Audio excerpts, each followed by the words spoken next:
I'm going to piss off all the people now. Well, some of them.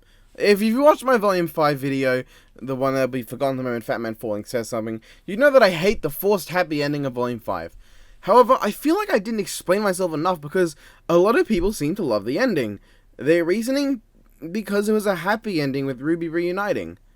What? That's it? I thought I mentioned that... Alright. So, does that mean that these people love the Phantom Menace ending for being really happy and they say it's great? Do people hate Night of the Living Dead for having a sad ending? No, I don't think that's the case. So, why do people love this just because it's happy? Volume 3's ending was sad. There you go. There's the reasoning. Except let's talk about that. Volume 3's ending isn't completely sad, you know. Yes, Beacon falls, Pyrrha dies. For some reason, everyone overreacts to Pyrrha dying, but not all of this. And Yang gets slightly annoyed by the character she's had one individual conversation with leaving her. However, RWBY forms Team Ranger, and goes on a venture to stop the next attack. That's a good thing. Because of this bad event, this good event happens where the main characters decide to do something! So yes, Volume 3's ending is sad, but no, it's not completely bleak. Now on topic. Why do I hate Volume 5's ending? Well, it's not because it's happy. I don't at all mind that the ending is happy. In fact, I'm glad it is. But I'm annoyed because it's not an ending that has been earned. The characters don't deserve this. Can I even call them character? The caricatures don't deserve this. Okay, so let's see the different sides of this battle. Let's see who has the advantage in this fight. The good guy's side. Oscar Pine. Physically, he's 14, maybe above average at best, but only slightly for a 14-year-old. No semblance, no skill, useless. Ozpin. He's really skilled, but he can't use his magic. And he's got a weak-ass body. Not gonna be doing much. Crow Branwyn. Okay, admittedly, Crow is very powerful. He's physically insane, he's very skilled, and his semblance is highly unpredictable. However, it can be a double-edged sword, considering it also affects his allies. Ruby Rose. She's somewhat skilled, but she's also dense as hell. And she's only about average physically for a RWBY character. Her semblance is quite useful, and she does have magical powers, but they only really affect 2 people in the room, or maybe 1. They seem to forget that the way they fucking described the Silver Eyes injuring Cinder made it seem like it was because of the Maiden's power. I don't fucking know. They don't care. I don't care anymore. Weiss-Schnee. Physically, she's piss weak, but she's got a really good semblance, and she's skilled, but she hasn't really trained and kept up with her training at all for over 6 months. Yang. She's got a very powerful semblance, she's physically quite strong, however she's only had the lightest of training in the last 6 months, and if she was at all represented in a realistic way, she would still be suffering from symptoms of PTSD and other fucking things as she should be. I made another video on this fucking topic. Fuck this arc for her. Jean. He's useless in every way, but he can strategize. We hit it harder.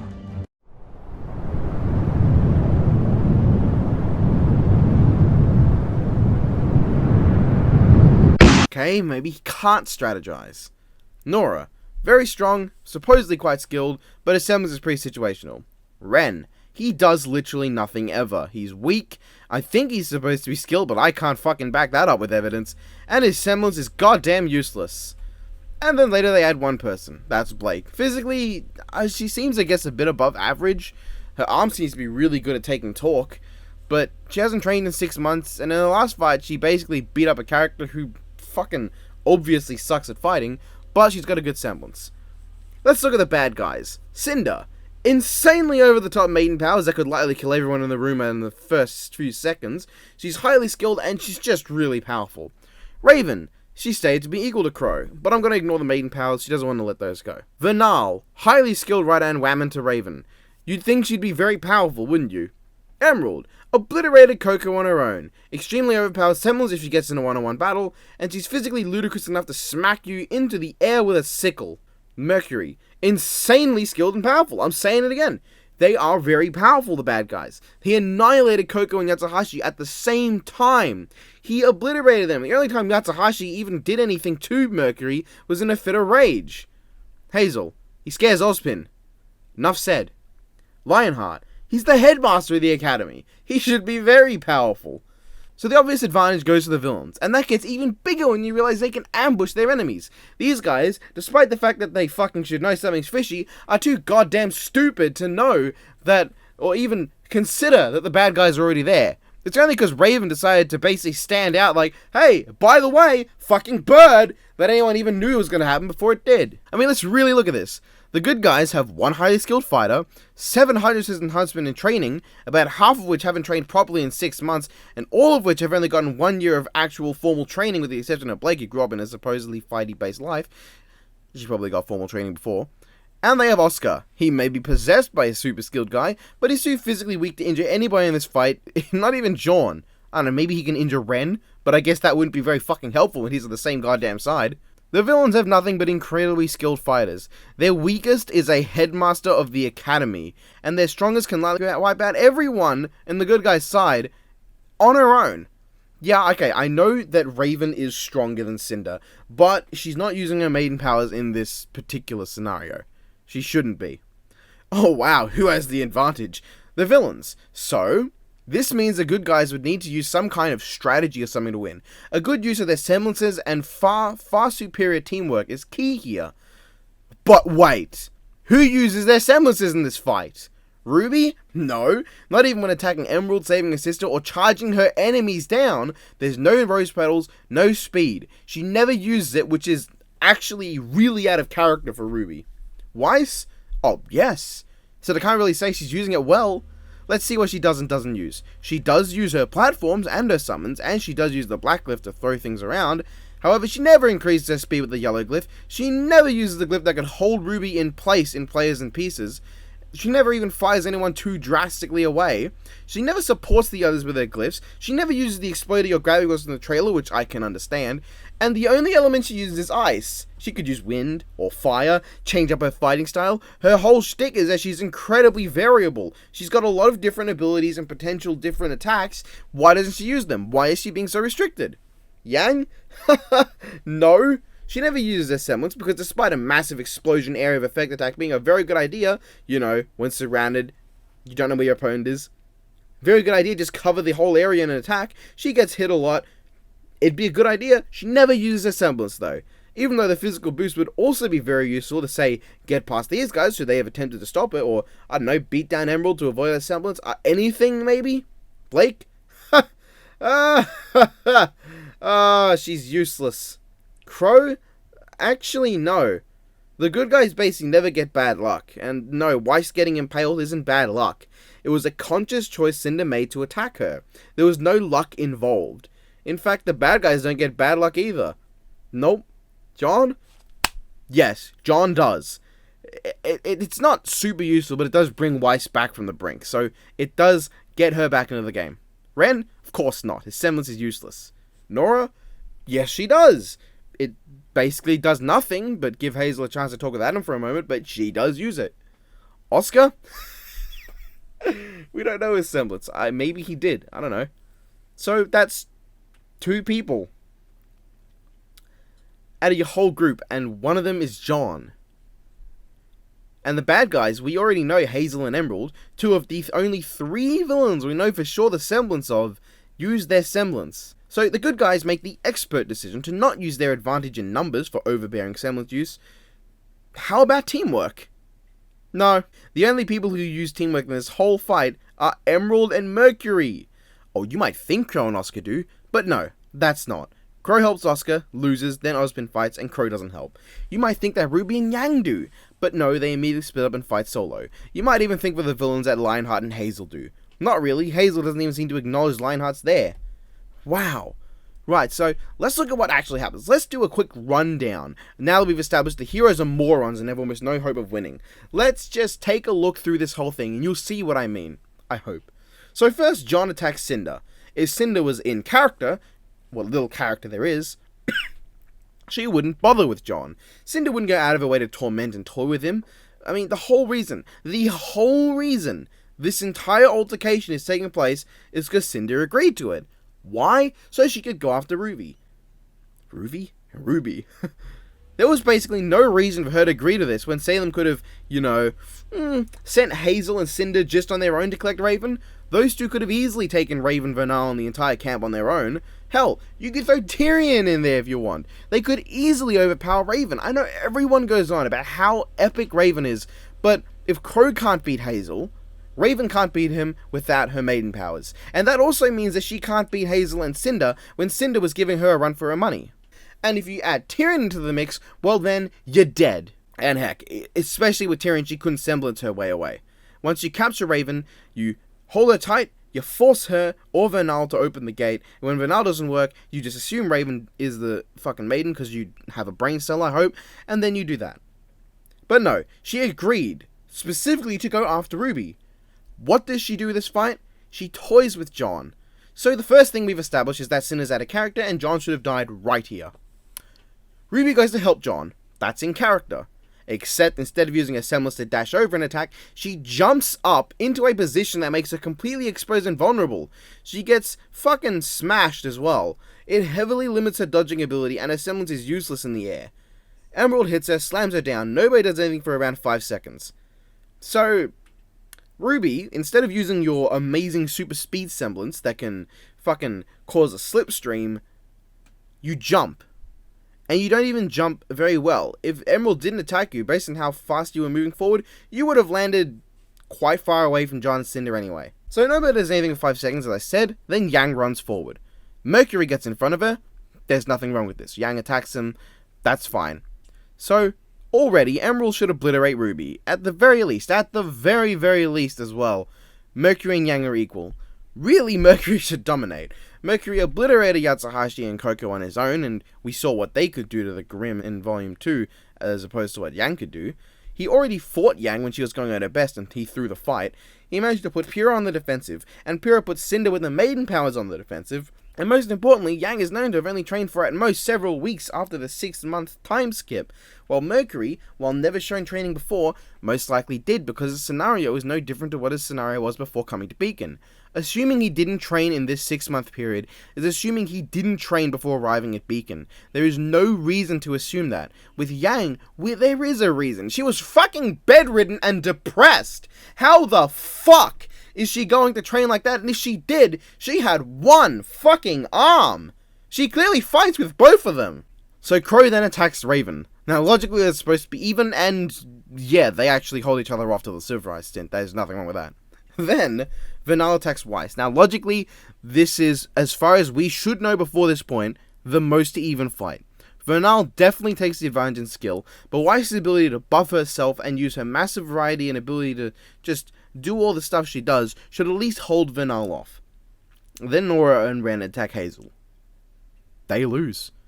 Yeah, I get Hazel isn't going to murder 2 random kids when he's calm, but he's certainly going to, knock them out. I mean, this is fiction. The horrible brain damage people get from getting knocked out repeatedly doesn't exist. So have at it, Hazel. You should have easily taken this before the fight even gets as short as the next conflict. Then Oscar fights Lionheart. No. Not Ozpin in Oscar's skin. Oscar. So let's see. We have a kid who's physically weak, hasn't had enough time to develop Ozpin's muscle memory, has only been seen training once in which he lost to RWBY in a fist fight, and he has no semblance. Lionheart is someone who worked with Ozpin. He worked for Ozpin. He is in Ozpin's trusted circle. Lionheart is the goddamn headmaster of this academy. Oh, let's see what Ozpin's buddies can do.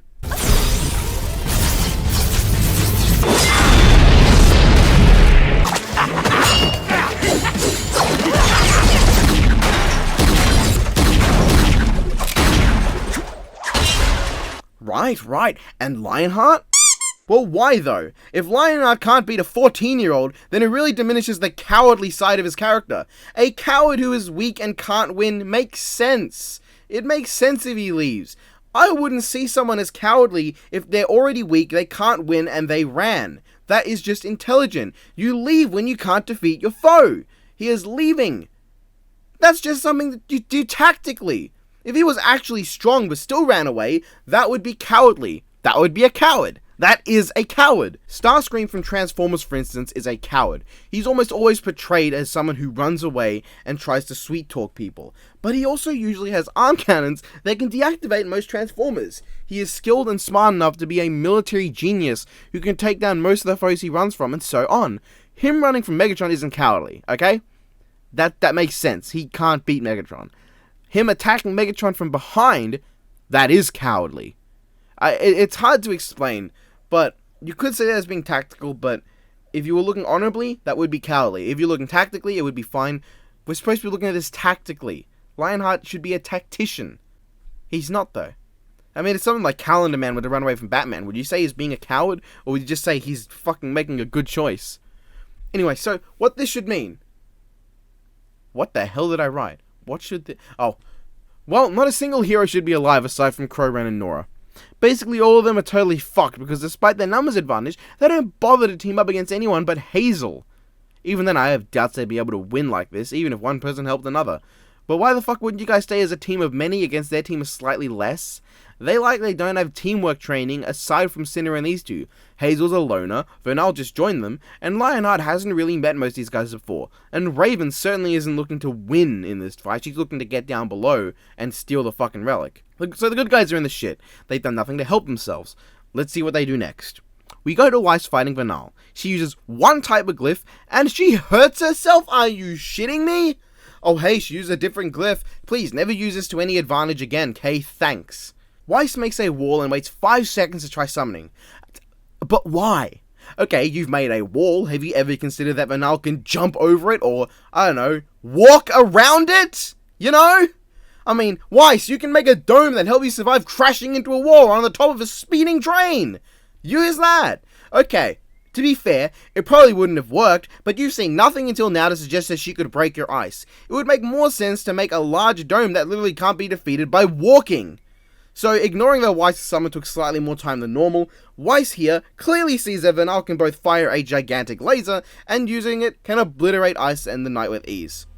Okay, at this point, Weiss knows that Vernal is faster and far more powerful. The night armor can be destroyed with one swath and soak in your ice. What Weiss should now know is that using her ice is pointless, and her summon both takes too long and would be destroyed. Vernal has a powerful energy beam. Weiss should be using her yellow glyph to increase her speed, to help both dodging and attacking, and should be changing her ice to fire or wind, something that isn't defensive like ice, because Vernal can destroy those defenses with ease. She should also give up on summoning. The summon is just too weak. It got destroyed in one shot, I doubt it could do much. But focusing more on evasion and attack, she can put Vernal on the defensive, and either get the upper hand, or at least weed out how good Vernal is at defense. Either way, if Weiss focuses on dodging and doesn't get hit too badly, she's going to do slightly better than what she does. So, does she do this?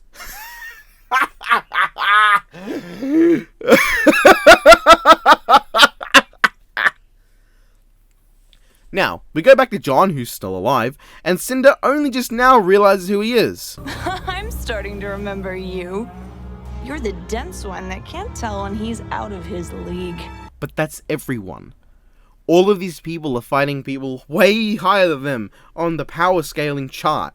They're all out of their league, they're all goddamn morons. However, now this is supposed to establish that Cinder has a reason to toy with him, but that makes no sense! This is something the old Cinder would do. Didn't she change? Didn't she develop in the RWBY way, as in fucking snail's pace? Didn't she complain about talking to her opponents? Didn't this suggest that she's become more aggressive and more problem focused, with her one weakness being an overwhelming desire to get vengeance on RWBY?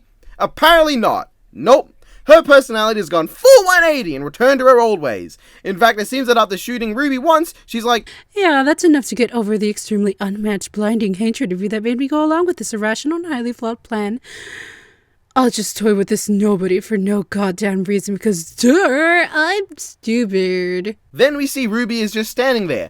What are you doing, you fucking moron? And Emerald, not wanting to be outdone in the first to 0 brain cells race, decides to attack Crescent Rose instead of Ruby Rose. I know they both have the same amount of personality and intelligence, but you should at least be able to tell the different shapes. Now Emerald, who's strong enough to smack Coco with a sickle so hard she flies through the sky out of a forest and is fast enough to dodge Gatling gun fire, decides to shoot at RWBY.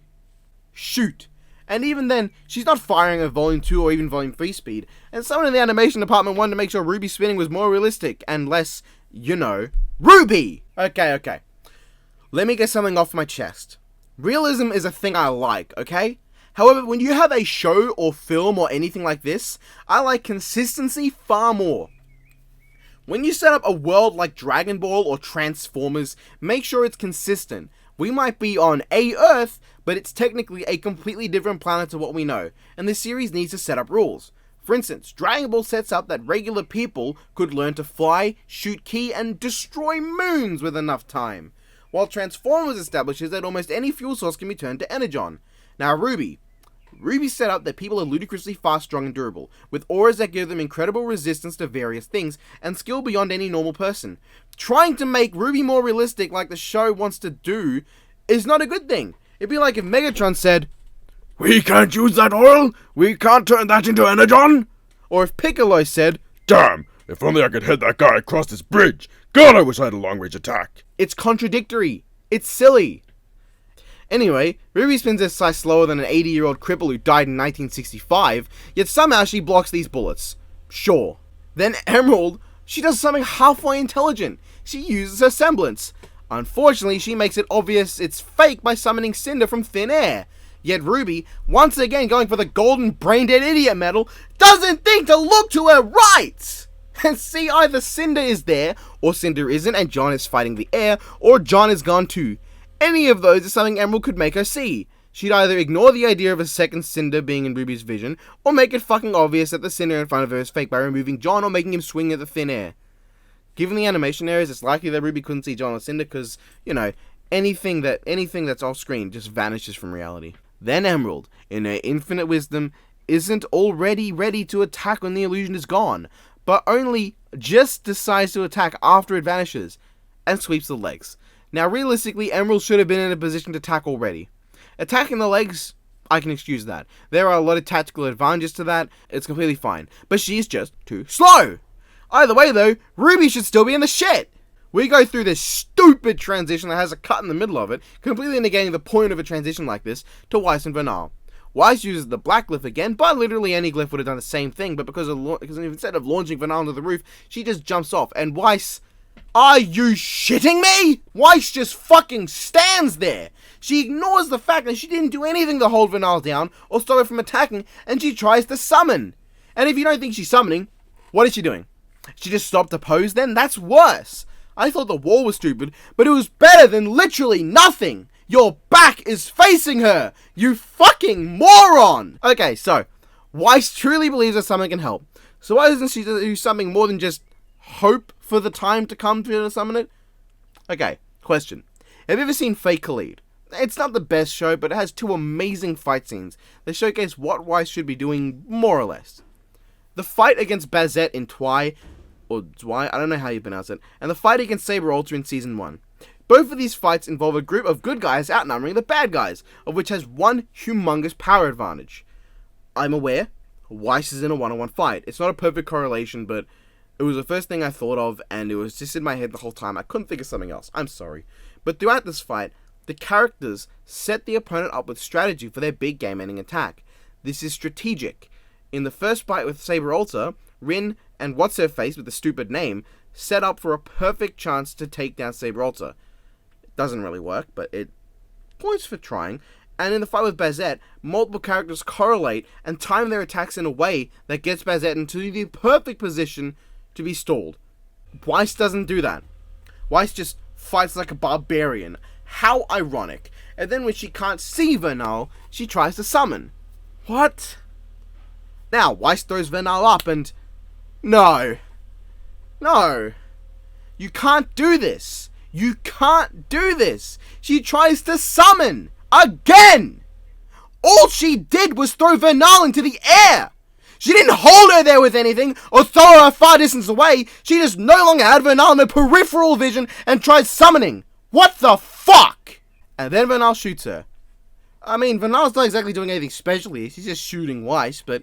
I mean, I guess if she was just doing this to remove Weiss's aura so she can knock her out, or kill her even, I can accept that. That makes sense. God, Weiss, where did your brain cells go? Well, I guess you lost some brain cells along with that arm. Then John gets distracted and Cinder just stands there. Once again, destroying the tiny, minimal, barely present, and honestly shitty character development for her that it at least existed. It could have been built upon to make a more interesting villain. Oh, I'm sorry. I'm really sorry. Am I nitpicking? Is it so bad that I'm paying attention to the show during the volume where they explicitly want you to pay attention?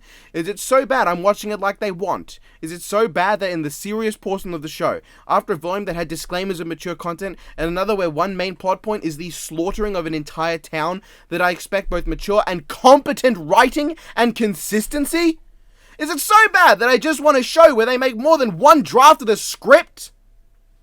Anyway. Whew. So, Cinder blows her sword up into fire. This makes no sense. It's shattered and turned to fire.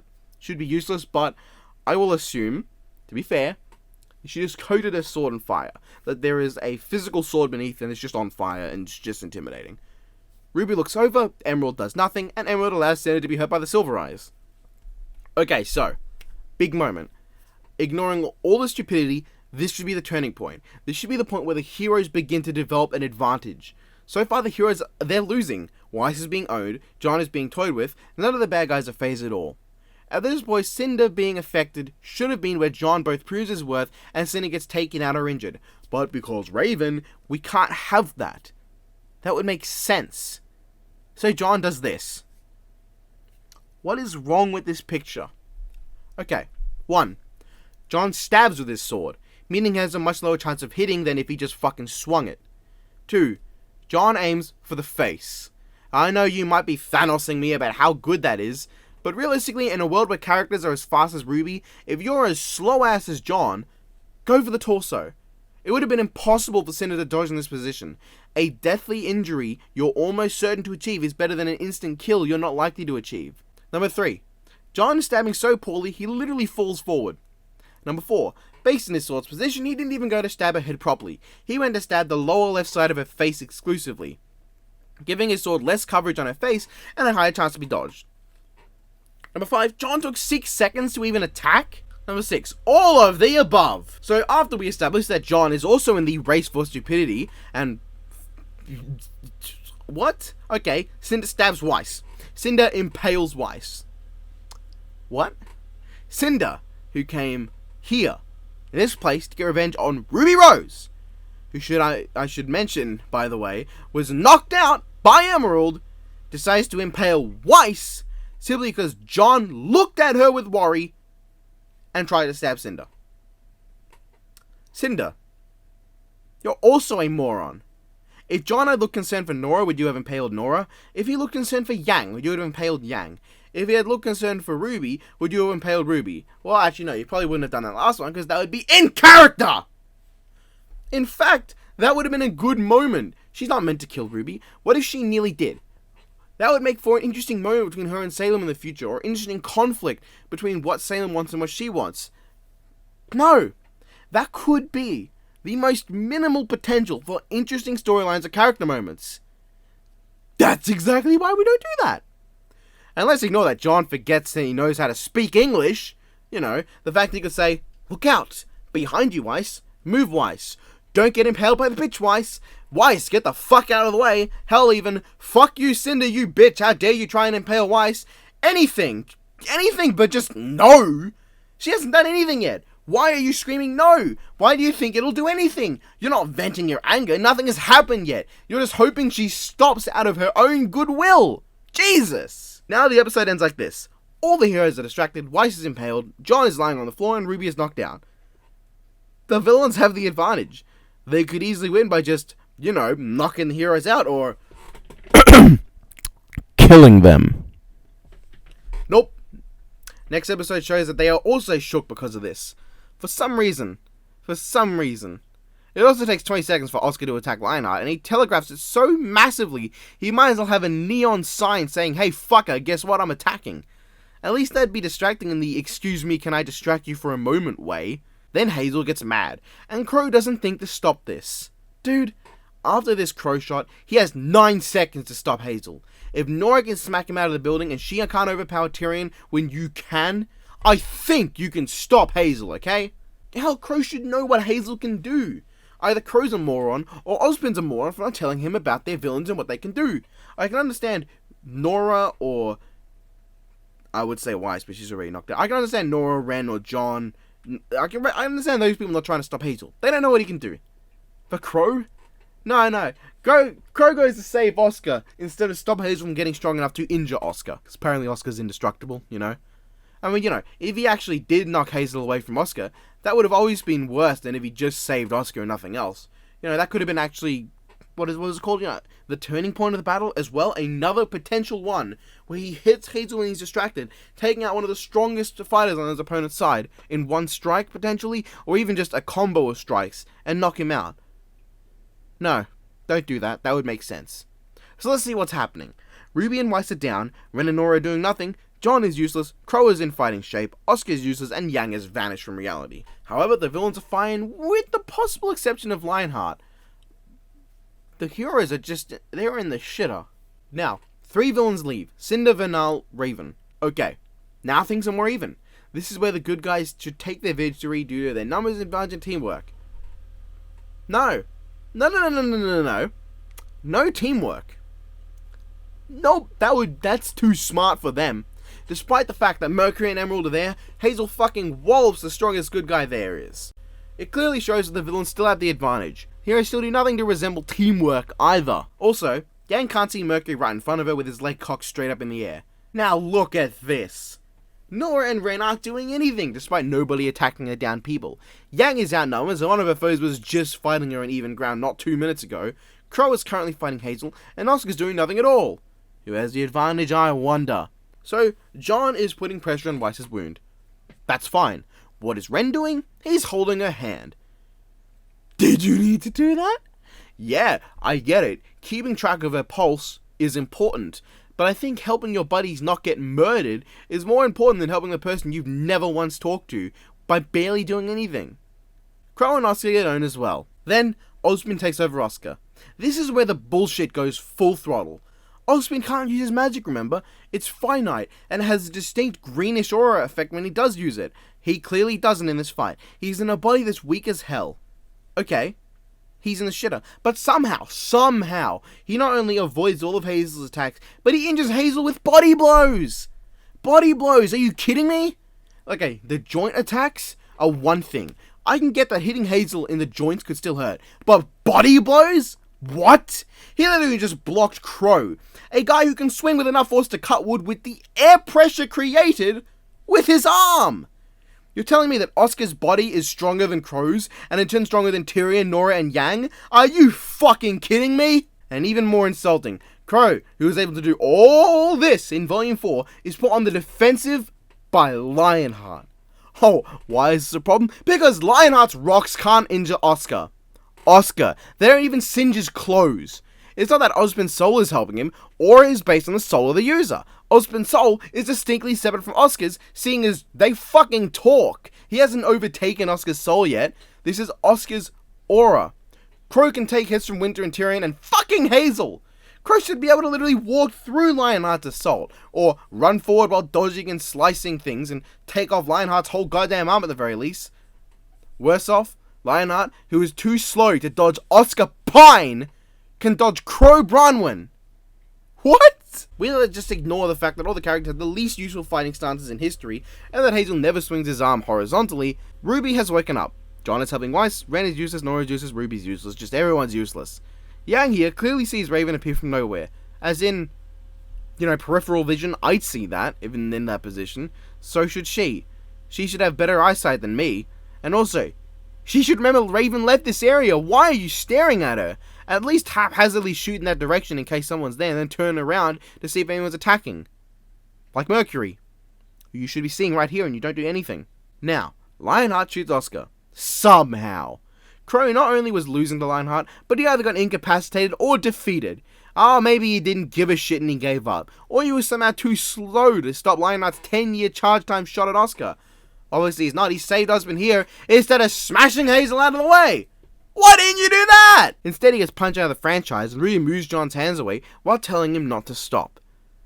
Doesn't put John's hands back down. Neither does he. They don't know how far away it needs to be for him to heal. I wonder what would have happened if John Sedlis needed physical contact. Whatever you're doing, don't stop. Now, Ren and Nora decide to stay here to protect Weiss when nobody's attacking her, and RWBY, at any point when fighting, could rush over to protect Weiss with a semblance she forgot about. So, if RWBY can do that, why protect? Why stay there? Why? If Ren and Nora fought Emerald and Mercury alongside Yang, they'd have a numbers advantage. They'd basically remove Emerald's semblance usefulness, and they'd have two of the strongest students there. In fact, no, just these two strongest students there. Instead, RWBY solo jumps in to save Yang, stands in the least useful fighting stance ever, and does teamwork. I'm kidding. She gives this hilariously dumb line that had me rolling on the floor. Now to go down here, for a moment, Raven is too dumb to attack Cinder with the extremely quick draw she has, and decides to hesitate just because Cinder talked. Because of this, Vernal dies. Good job, Raven, you slow-witted dickwad. At least it's established before that Raven never once made an intelligent choice in her life, so it's not too bad a character. Oh, Raven decides to tell Cinder she's the maid instead of attacking her while she's shocked, and next episode. Oh, good, we're nearly done. Trust me, this rundown will lead to something, I promise. No, I'm not doing it for money. I'm not extending the video this long for money. I mean, I can't even monetize this video. So now that RWBY and Yang have swapped sides, they decide that instead of working together, they swap sides again and 1v1 these two. What? Nora's still in the back doing nothing, by the way. Mercury somehow is too slow to avoid this and doesn't bother kicking when he's a kicker, and he just... Why? RWBY should be dead. Also, this, of all things, hurt Mercury. Really? Also, Ren and Crow are down, and to add more insult, Osmond has somehow lasted for a period of time in a 2-on-1 battle against Hazel and Lionheart, in the body of a 14-year-old. If this was him in his actual body, I'd be fine with it. But he's in a 14-year-old's body. Even in the world of RWBY, the overall base stats of a human might be higher, but it's still proportionate to age and bodybuilding work and all that's done. Although, I'm pretty sure there isn't a single fat person in RWBY. Hazel, Lionheart, Mercury, and Emerald are showing no fatigue. Osmond's on the ground. Crow, Weiss, and Ren are knocked out. Nora is going into a one-sided fight against Hazel and Lionheart. Yang's fighting the person who has the second biggest advantage against her, as Emerald's semblance is amazing in a one-on-one fight. And RWBY is fighting the only villain that she knows for a fact can hit her when she uses her semblance. Wow, the bad guys should be cleaning up already. Now, I'm fine with Nora here overpowering Hazel and throwing him over. It makes a monicum of sense because semblance, you know? That's a lot of electricity costing through her. I can get that. Also, she slowly gets up and then throws him over. But this. Oh, this. Hazel. We've established he's still skilled and smart enough, I guess, to fight Osmond and Crow. He runs straight into Nora's swing, despite how telegraphed and long it takes to hit. Nora swings so slowly and does the equivalent of telling your opponent what you're going to do next in chess and then actually doing exactly what you say. And she still somehow takes Hazel out. Then, instead of falling through or smashing him while he's down, everybody just lets him stab himself and gets supposedly stronger. Look at this. Emerald and Mercury have vanished but should still be there. Yang is tired out. Crow, Ren, and Osmond are tired out. Lionheart should be able to kill or knock out at least two of them. Oh wait, I forgot his attacks are only strong as the plot requires. And we have two fighting capable characters. 3 fatigued, one's one useless. This is just really bad. They're fighting against 2 capable characters, 1 useless villain, and a guy who only took 2 hits that phased him at all. Supposedly he's gotten stronger too. What? The heroes do nothing to win, and every time they get an advantage, they don't follow through on it. How do they make the heroes win from here? Well, for a while, Mercury and Emerald completely vanish from reality and Hazel just stands there. For no goddamn motherfucking reason, they leave only Lionheart in the fight and make him give them all time to recover. The honest to God closest thing he does to a cowardly act. Jesus Christ. They literally have to remove villains for arbitrary and non-existent reasons, just to give the heroes time to recover from their ass kicking. In fact, the next time they show the villains, they're just standing there, and Nora, again, is just not pushing the minute advantage she pulled on Hazel. Fuck honor and dignity. When you're trying to save the world, hit him in the back of the head, you dumb bitch! Then they add Adam and Blake to the fight. A highly skilled leader who has likely killed hundreds of robots and people, has years of experience on Blake, knows all of her fighting skills, and is swinging in the direction that Blake jumps into. Attacks a girl who hasn't had proper training or sparring to keep up her skill for over 6 months, and in her last fight against him got so brutally owned that Thanos vs. Hulk looks even in comparison. She jumps into his swing as well. She wins with 1 hit. Wow. Then Weiss is back and impales Hazel in the back and drags him in. That was good. Now, while he's confused and closer, you get him in the head. Okay, maybe you don't want to kill him. Fine. Not killing these guys would end the world, but fine. You should kill him. Anyway, at least incapacitate him. Knock him out of something. Don't just stand there. Then Team RWBY gets shocked by Blake. And guess what? The villains do nothing while they're distracted. Break their necks or something. Even Mercury's in the back here like, what the fuck are we doing? Oh, hey, I think I've got to zip up my boot on this side. I should fix that. Then RWBY sends Yang away. Why not throw away your best fighter and most capable one, considering that Crow is just doing nothing? Emerald lunges instead of using her semblance or shooting her, and Mercury grabs her arm, leading to Yang letting go of it. Wait. So Emerald, who could use her semblance to make her see the elevator coming back up, which would likely confuse and stall her, doesn't. And Yang, who could rocket punch Mercury in the nards, doesn't. Even though that would at least give RWBY a chance to get a few good hits in. This leaves us with RWBY, Weiss, and Nora against Emerald, Mercury, and Hazel. Even now, the heroes should be losing. None of the villains are showing any fatigue, and they're all stronger than anybody they're fighting.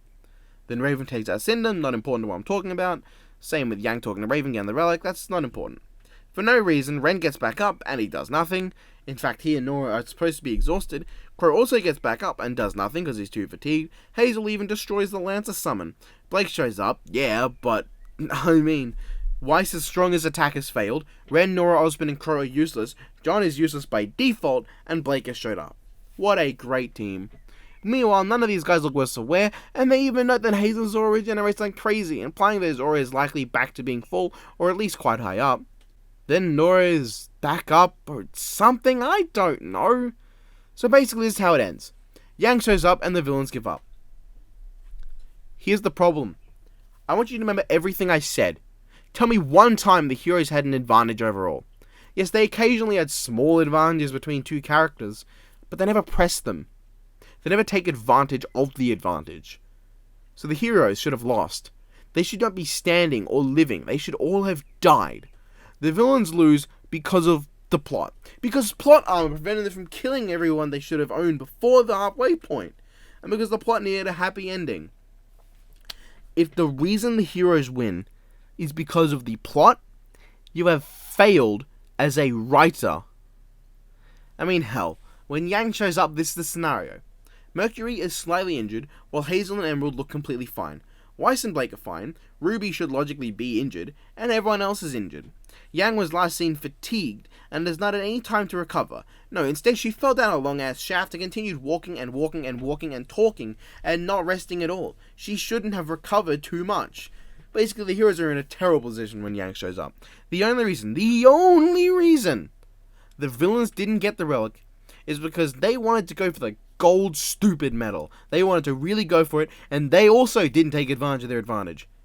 Everyone's shocked and scared. Mercury is fast enough to hit a semblance using RWBY.